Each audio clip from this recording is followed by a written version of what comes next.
할렐루야. 8월 3일 목요일 새벽 기도를 시작하겠습니다. 사도신경으로 우리의 신앙을 고백하시겠습니다. 나는 전능하신 아버지 하나님 천지의 창조주를 믿습니다. 나는 그의 유일하신 아들 우리 주 예수 그리스도를 믿습니다. 그는 성령으로 잉태되어 동정녀 마리아에게서 나시고 본디오 빌라도에게 고난을 받아 십자가에 못 박혀 죽으시고 장사된 지 사흘 만에 죽은 자 가운데서 다시 살아나셨으며 하늘에 오르시어 전능하신 아버지 하나님 우편에 앉아 계시다가 거기로부터 살아있는 자와 죽은 자를 심판하러 오십니다. 나는 성령을 믿으며 거룩한 공교회와 성도의 교제와 죄를 용서받는 것과 몸의 부활과 영생을 믿습니다. 아멘. 찬송가 170장 찬양하시겠습니다. 찬송가 170장입니다.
우리 주신 하나님의 말씀은 신약성경 사도행전 18장 1절부터 8절까지 말씀입니다.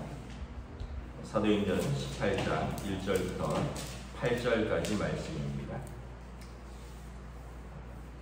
다 찾으신 줄 알고 저 여러분들이 한 절씩 교도하도록 하겠습니다.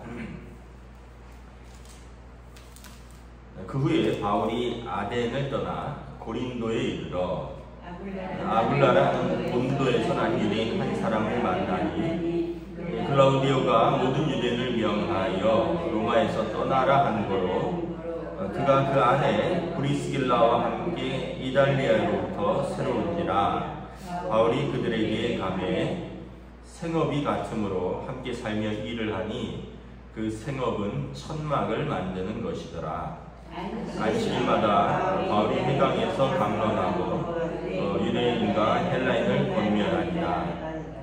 실라와 디모데가 마게도냐로부터 내려오매 바울이 하나님의 말씀에 붙잡혀 유대인들에게 예수는 그리스도라 밝히 증언하니 그들이 대적하여 비방하거늘 바울이 옷을 털면서 이르되 너희 피가 너희 머리로 돌아갈 것이요 나는 깨끗하니라 이후에는 이방인에게로 가리라 하고 함께 거기서 옮겨 하나님을 경외하는 디도 유스도라 하는 사람의 집에 들어가니 그 집은 회당 옆이라. 또 회당장 그리스도가 온 집안과 더불어 주를 믿으며 수많은 고린도 사람이 듣고 믿어 세례를 받더라. 아멘. 할렐루야. 오늘도 새날을 주셨습니다. 하나님께서 은혜와 평강으로 함께해 주시기를 축복합니다. 이제 바울 사도가 2차 전도 여행은 유럽이라고 그랬죠. 빌립보 그 다음에 데살로니가, 베레아, 아덴을 거쳐서 고린도까지 내려옵니다. 지금의 이제 그리스 북부 지역부터 남부 지역까지 쭉 내려오는 곳이죠. 어제 말씀은 이제 아테네였습니다. 아테네에는 고대 그리스의 철학과 문학과 신학과 모든 어떤 정치와의 중심지 그곳에서 철학자들과 논쟁을 하고 그리스도를 전했는데 아덴에서는 생각보다 많은 열매를 맺지 못했습니다. 아마도 그 그리스 사람들이 이제 아테네에 있는 사람들이 어떤 진리를 구한다기보다는 어떤 지적인 어떤 만족 그런 것에 추구를 했던 것 같아요. 이제 다른 곳에서는 많은 사람들이 예수님께로 돌아오고 열매가 있었는데 아테네에서는 그렇게 논쟁하고 그렇게 변론하고 그렇게 전해도 잘 돌아오지 않는 것을 봅니다. 결국은 우리가 깨닫는 것은 마음이 가난한 자가 천국이 그의 것이다 라는 예수님의 말씀처럼 마음이 가난해야지 천국을 얻을 수 있는 것인데 아테네 사람들은 그렇지 못한 것 같습니다. 오늘 이제 고린도에 내려옵니다. 고린도는 지역적으로 큰 항구입니다. 고린도는 항구일 뿐만 아니라 지금은 해협이 있습니다. 고린도 해협. 이제 수로가 있는데 예전에는 이런 해협이 있진 않고 이것이 이제 유럽 진짜 뭐 스페인이나 로마로 가는 최단 거리가 이 고린도 쪽에서부터 출발을 합니다. 그러니까 그리스의 가장 이제 동서로 가장 짧은 지역입니다. 그래서 이 에게에서 이제 출발해서 고린도 밑쪽으로 쭉 해서 지중해로 해서 유럽을 가는데 그렇게 바다로 가면 시간이 많이 걸리니까 이 고린도에서 최단거리로 서쪽으로 쭉 가면 바로 지중해가 나오는 그런 그래서 지금 이제 해협이 있다 그랬죠. 그래서 엄청난 항구 도시고요, 엄청난 무역 도시고 동시에 이제 세속 도시입니다. 뭐 예나 지금이나 많은 사람들이 왔다 갔다 하고 많은 물자들이 오가고 많은 돈들이 오가면 그곳은 세속 도시고요, 또 타락한 도시고 또 그곳에는 또 우상들이 있고 바닷가가 있으니까 또 고린도라는 지역은 우상 도시고 또 고린도 사람 같아라는 말의 의미는 뭐냐 하면 퇴폐적이다 이런 의미가 있습니다. 뭐 조금 속된 표현으로 뭐 지금도 그런 말을 한때 그런 표현이 있었죠. 뭐 특정 직업을 뭐 좀 폄훼하는 것이긴 한데 뭐 하도 그런 일들이 많이 있었으니까 우리나라에서도 뭐 검사스럽다 이러면 되게 교만하고 또 고압적이고 그런 표현이었거든요. 그런 것처럼 고린도 사람 같아란다 이런 표현은 뭐냐면 굉장히 이제 세속적이고 육적으로 타락한 이런 그런 도시의 사람이다 이런 표현입니다. 그만큼 고린도라는 지역은 위에 아테네와도 비교할 수 없는, 아테네는 그래도 어쨌든 뭐 많은 신전들과 우상 숭배가 있었지만 거기는 그래도 문학과 철학과 뭐 신학과 이런 정치의 도시라면 이 고린도는 아주 전형적인 상업 도시고 타락한 도시였다는 거죠. 여기에서 고린도 교회가 시작됩니다. 우리가 이제 참 놀랍죠. 하나님의 은혜가 이렇게 크구나. 왜냐하면 그 고상한 아테네에서는 교회가 시작되지 않습니다. 근데 그 타락한 도시, 그 하나님이 도대체 안 계실 것 같은 그 세속 도시에 고린도 교회가 시작됩니다. 우리가 고린도 전후서에서 알다시피 고린도 교회는 상당한 규모가 있었고요. 그리고 큰 은혜가 있었고, 고린도전서 12장에 보면 은사들에 대해서 말하잖아요. 고린도 교회에 큰 은사들이 넘쳤던 교회. 자, 이 고린도에서 어떻게 복음이 시작되냐 하면 고린도에 오니까 한 부부를 만납니다. 이 사람들은 우리가 잘 아는 브리스길라와 아굴라 부부입니다. 2절에 보면은 이분들은 원래는 로마 사람들인데, 로마 시민권자인데 이 유대인입니다. 그런데 글라우디아 황제 때 로마에서 모든 유대인들을 추방합니다. 유대인들이 자꾸 문제를 일으키니까 글라우디아 황제 때 로마에서 모든 유대인들은 떠나라. 그래서 추방당해서 이 사람들이 어디로 오냐면 로마 시민권자니까 로마의 이제 직할 식민지인 이 고린도 쪽으로 온 것입니다. 이 부부는 처음에는 아굴라와 브리스길라 부부로 불립니다. 그러니까 이제 남편 이름이 먼저 오죠. 이제 나중에 되면 브리스길라와 아굴라 부부로 불립니다. 성경은 항상 하나님의 일에 힘쓴 사람을 먼저 말하고 있습니다. 남편이냐 아내냐 뭐 남자나 여자냐 뭐 나이가 많으냐 적으냐 이걸 따지지 않고 항상 하나님의 일에 어떤 사람이 더 힘을 썼느냐에 따라서 이제 순서가 바뀝니다. 우리도 뭐 그런 순서로 그런 건 아니지만 처음에는 바나바와 바울 일행이 이렇게 시작되다가 이제 성경이 쭉 보면 나중에는 바울과 바나바가 이렇게 바뀌는 거죠. 더 주도적으로 바울이 말씀을 전하고 앞에 선 것을 말하죠. 아굴라와 브리스길라 부부도 처음에는 남편 이름이 나오지만 나중에 보면 브리스길라와 아굴라, 이제 브리스길라 우리로 말하면 이제 권사님이 더 남편보다 더 하나님 일에 더 열심이었고 앞장섰고 충성이었다는 것을 알 수 있죠. 이 부부가 바울을 자기 집에 모십니다. 두 가지인데 이유는 이제 먼저 와서 고린도에서 이 텐트를 만드는 장막을 만드는 일을 하고 있었기 때문에 자리를 잡았기 때문이고요. 두 번째는 그래서 바울 일행을 자기 집에 모셔서 함께 복음을 전하는 일에 헌신합니다. 나중에 이제 바울 일행이 에베소로 떠납니다. 고린도에서 한 1년 6개월간 복음을 전하다가 에베소로 떠나는데 이 부부는 에베소로 같이 이사를 갑니다. 왜냐하면 복음을 위해서 또 바울 사도와 함께 에베소로 가서 그곳에서 다시 에베소 교회를 시작을 합니다. 그러니까 이분들은 복음을 위해서, 하나님 나라를 위해서 자기 집을 내어주고 또 자기들의 삶을 하나님 앞에 드렸던 충성된 일꾼들이죠. 3절에 보면 생업이 같음으로 함께 살면서 일을 하는데 그 생업은 천막을 만드는 것이다. 그러니까 그 당시는 이제 오늘로 말하면 이제 집 짓는 뭐 그런 기술하고 비슷하겠죠. 지금이야 이제 집들이 다 있지만 그 당시는 집들이 뭐 많이 없고 집이 있는 사람들은 큰 부자들이고요. 이제 가죽으로 천막 텐트를 만들어서 이렇게 집처럼 사용하는 사람들이 많았습니다. 그러니까 우리로 말하면 뭐 집 짓는 기술을 가진 사람들이었습니다. 그러니까 바울도 그 일을 했다는 것을 알 수 있습니다. 그래서 우리가 이제 스스로 기술을 가지고 일하면서 복음을 전하는 선교사를 텐트 메이킹 미셔너리라고 합니다. 자비량 선교사 뭐 이런 표현을 쓰는데 자기 기술을 가지고 또 자기가 생존하면서 복음을 전하는 선교사를 이제 이렇게 사도 바울을 이제 본따서 텐트 메이킹 미셔너리라.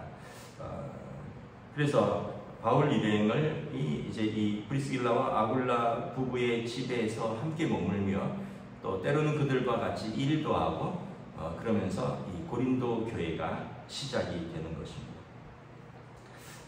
로마서에 보면 이 브리스길라 아굴라 부부에 대해서 사도 바울이 이렇게 안부를 전합니다. 너희는 그리스도 예수 안에서 나의 동역자들인 브리스길라와 아굴라에게 문안하라.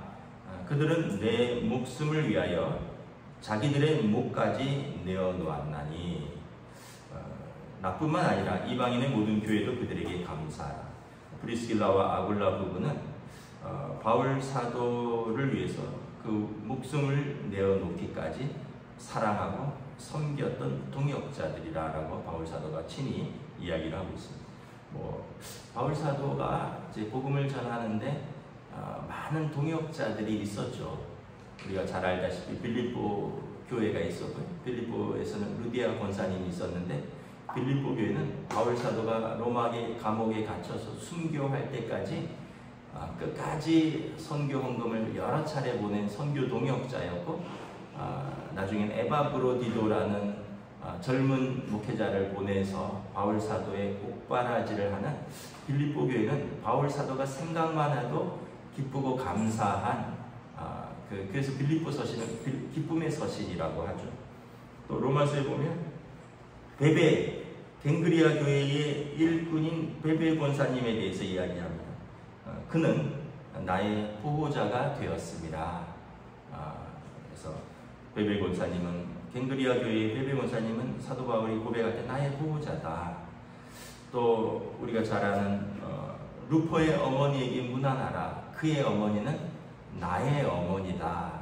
이런 고백을 하기도 하고, 오늘 말씀처럼 또 브리스길라와 아굴라 부부를에게 감사하기도 하고, 또 영적 아들인 디모데와 디도가 있기도 하고요.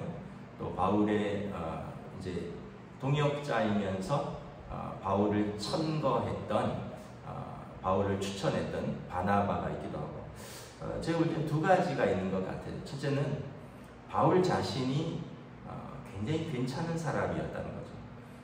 좋은 사람이니까 바울 자신이 하나님에 대해서 사람 앞에서 훌륭한 사람이었기 때문에 그 사람에게 좋은 사람들이 많이 생긴 거죠.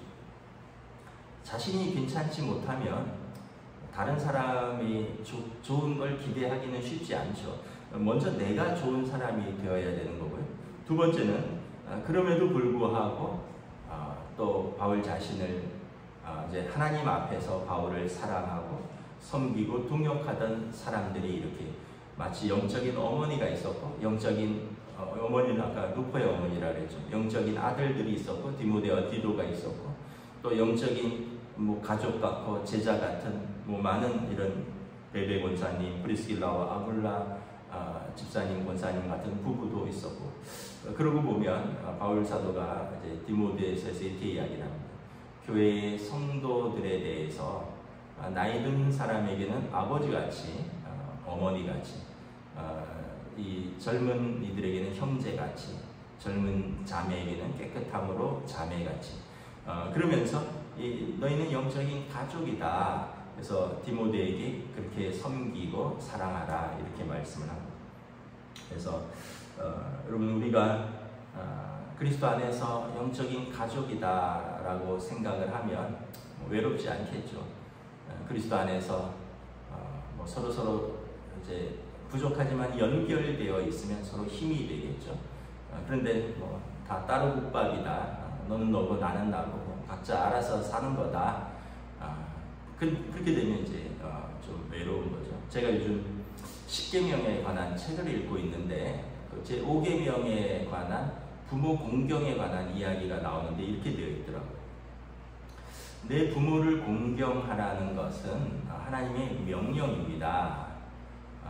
그것은 부모가 흠이 없어서거나 실수를 하지 않아서거나 연약해서 공경하라는 것이 아닙니다. 그것은 하나님의 명령이기 때문입니다.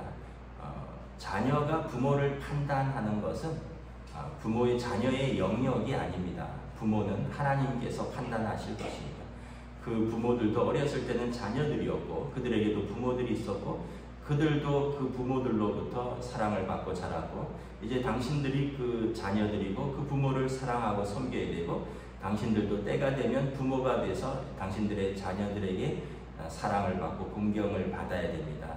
그래서 부모 공경은 부모가 자격이 있어서가 아니라 하나님의 명령이고 약속 있는 첫 계명이다. 부모 공경에는 보상이 따른다는 거예요. 다른 계명에는 보상이 없어요.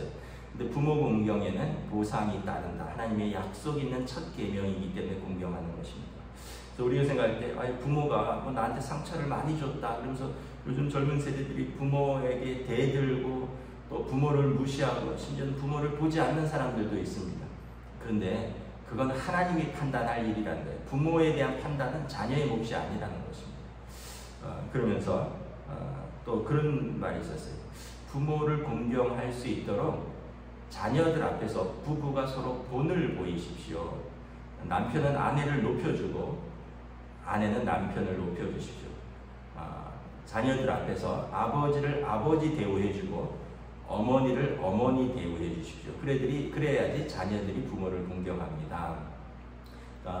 함부로 하는 자녀들 앞에서 내 아버지에게 그렇게 하지 말아라, 내 어머니에게 그렇게 말하는 것은 옳지 않다, 이렇게 아빠 엄마가 말을 해줘서 자녀들로 하여금 부모 공경은 그 남편이 아내가 자녀들에게 그렇게 서로 가르치는 것이다. 뭐 그런 말씀을 제가 읽었습니다. 그러니까 이제 왜 얘기를 하느냐 하면 결국은 우리는 누군가를 통해서 배운다는 거예요. 실수가 없어서가 아니라 연약함이 없어서가 아니라 잘못이 없어서가 아니라 우리가 마땅히 높여야 할 권위는 높이고 마땅히 사랑해야 할 대상은 사랑하고 마땅히 섬겨야 할 대상은 섬기는 것이라는 거죠. 내가 판단해서 자격이 없어, 부모 자격이 없어, 뭐 저런데 어떻게 공경을 해, 그거는 우리의 역할이 아니라 하나님의 판단이 있고 우리는 우리가 해야 할 바를 해야 된다는 거죠. 제가 요즘 읽고 있는 십계명 책에서 나온 것을 잠시 말씀을 드렸습니다. 여러분, 우리가 신앙생활을 하면서 우리가 서로 동역자들을 존중하고 그리고 서로 격려하고 또 서로 함께하는 것이 필요합니다. 5절에 보면 실라와 디모데가 마게도냐로부터 내려옵니다. 바울 사도가 굉장히 이때가 힘들었을 때입니다. 왜냐하면 아덴에서 혼자 있었어요. 데살로니가에서 야손의 집에서 막 핍박당할 때 도망치듯이 나왔고, 그래서 바울만 먼저 나왔고요. 실라와 디모데는 천천히 따라 나왔습니다. 그래서 아덴에서 이 논쟁하느라고 기력이 다 소진했어요. 그러면서 고린도에 와서, 나중에 고린도에서 보면 내가 여기 와서는 살 소망까지 끊어졌다. 그러니까 정신적으로 육체적으로 완전히 탈진한 상태였습니다. 그런데 여기에서 이제 브리스길라와 아굴라 부부의 사랑과 섬김과 그들을 새롭게 동역자를 얻었고, 5절에 보면 실라와 디모데가 합류합니다. 그래서 다시 바울이 하나님의 말씀에 붙잡혀 힘있게 예수는 그리스도라고 증거하기 시작합니다. 그러니까 혼자 있을 때는 탈진할 수 있고 기력이 빠질 수도 있고 낙심할 수 있다는 거예요. 그런데 이제 그들과 함께하는 동역자들, 실라와 디모데, 브리스길라와 아굴라, 하나님께서 사람들을, 동역자들을 붙여주면서 다시 말씀에 붙잡혀 다시 힘을 얻고 힘있게 말씀을 전하기 시작을 했다는 것입니다. 6절에 보면 그럼에도 불구하고 여전히 대적하고 비방하고 믿지 않는 사람들이 있죠. 항상 바울은 예수님의 말씀을 따릅니다.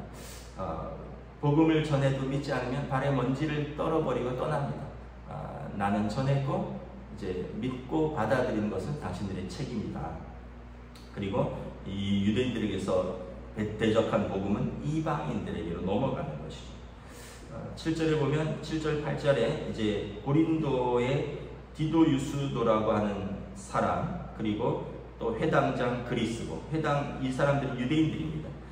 이 사람들이 온 지방과 더불어 주를 믿으며 수많은 고린도 사람들이 믿어 세례를 받더라. 이 고린도 교회의 초창기 멤버들이 나오죠. 브리스길라와 아굴라 집에서 고린도 교회가 시작되었고요. 그리고 이런 그리스도와 유스도라는 사람들이 처음 바울 사도에게 세례를 받은 사람입니다. 나중에 고린도 교회에서 분쟁이 있다라는 소식을 듣습니다. 뭐 바울파다, 뭐 베드로파다, 그리스도파다, 뭐 이런 여러 파들이 나올 때 바울 사도가 이렇게 말합니다. 바울이 당신들을 위해서 죽었느냐? 바울이 당신들을 위해서 십자가에 못 박혔느냐? 왜 나한테 세례받은 걸 가지고 나의 파라고 하느냐. 그러면서 오늘 이 두 분들을 이야기합니다. 내가 그리스보와 가이오 외에는 내가 당신들에게 세례를 직접 준 사실이 없습니다. 그러니까 뭐 바울파라고 이런 거 고집하지 말라는 거예요. 아볼로파라고 고집하지 말라는 거예요. 교회는 하나님의 교회이지 누구 파고 누구에게 세례받고 그런 것이 중요한 것이 아니다. 근데 오늘 이 해당장 그리스보가 바울에게서 세례를 받은 첫 번째 교인이라는 것을 이제 증거하고 있는 거죠. 말씀을 마치도록 하겠습니다. 그럼 하나님의 교회가 있는 곳에는 언제나 먼저 수고한 하나님의 사람들이 있었습니다. 자기들의 하나님 앞에서의 사랑, 또 복음에 대한 헌신, 열정, 그리고 그러한 동역자들, 그리고 이러한 분들이 뿌린 씨가 자라서 열매를 맺고 하나님의 교회가 되는 것입니다. 저와 여러분들이 그리고 우리 교회가 하나님 앞에서 아름다운 영적 가족, 그리고 이렇게 서로 하나님 앞에 설 때까지 서로 하나님 앞에서 헌신할 수 있는 믿음의 동역자들이 되시기를 우리 주님의 이름으로 축복합니다. 기도하겠습니다. 하나님 은혜를 감사합니다. 오늘 고린도에서 이제 교회가 시작됩니다. 그 상업도시, 그 세속도시, 그 타락한 도시, 어쩌면 그 헬라 문화권에서 가장 타락하고 가장 세속적인 도시, 오죽하면 고린도 사람 같아라는 표현 자체가 불명예스럽고 그런 세속적인 타락한, 성적으로 타락한 그러한 도시임에도 불구하고 그곳에서 하나님의 복음이 싹이 트고 그리고 그곳에서 거룩한 하나님의 교회가 시작됩니다. 해당장 그리스보와 또 유스도이가 처음 성도들로 합류하고 그리고 이곳에서 브리스길라와 아굴라의 헌신과 또 섬김이 있었고 바울과 실라와 디모데의 말씀의 선포와 또 증언이 있었습니다. 하나님의 교회에 하나님의 사람들이 땅끝까지 이르러 주의 복음을 전하는 이 귀한 역사들을 보면서 우리도 우리가 발을 딛는 곳에서 주의 복음을 전하며 또 주님을 사랑하며 우리에게 주신 사람들을 사랑하고 섬기는 귀한 주의 일꾼들로 하나님의 교회로 세워주시옵소서. 감사를 드리오며 우리 주 예수 그리스도 이름으로 기도드리옵나이다. 아멘. 하늘에 계신 우리 아버지 이름을 거룩하게 하시며 아버지의 나라가 오게 하시며 아버지의 뜻이 하늘에서와 같이 땅에서도 이루어지게 하소서. 오늘 우리에게 필요할 양식을 주시고 우리가 우리에게 잘못한 사람을 용서하여 준 것 같이 우리 죄를 용서하여 주시고 우리를 시험에 빠지지 않게 하시고 악에서 구하소서. 나라와 권능과 영광이 영원히 아버지의 것입니다. 아멘.